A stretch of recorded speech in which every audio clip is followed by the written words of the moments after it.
New York, the busiest city in the world. A city full of lights, noise, and endless crowds.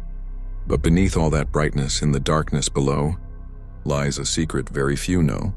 They say deep under Manhattan there's an old subway tunnel, built in 1904, the year the city's first train ran. That same year, a terrible accident happened. Part of the tunnel collapsed, trapping dozens of passengers inside. Some bodies were found, but some were never seen again. After that, the tunnel was sealed forever.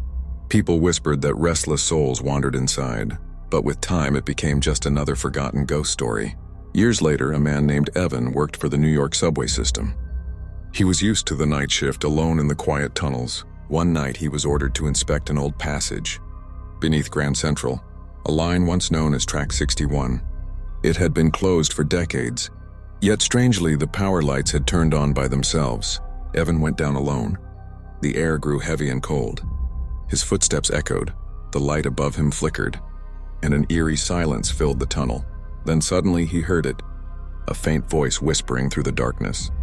"Next stop, home." Evan froze. "Who's there?" he called out, but there was no reply, only the sound of a distant train whistle, as if something long forgotten was moving again. He walked further, and what he saw made his blood run cold. In front of him stood a platform, old but strangely clean as if used just moments ago. Dozens of people were standing there, dressed in clothes from another century, faces pale, eyes empty. Before he could move, a rusty old train emerged from the darkness. Its windows glowed faint green, and mist swirled inside the cars.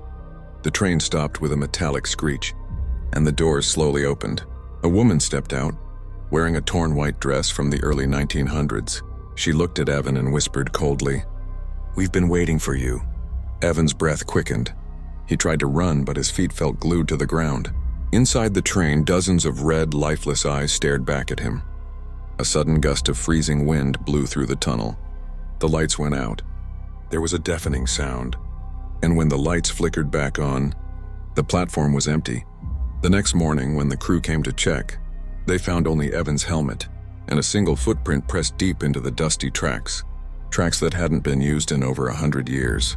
Since that night, every year on October 13th, subway workers swear they hear it, the faint rumble of a ghost train under Grand Central, and a voice that whispers from the dark, "Next stop, home."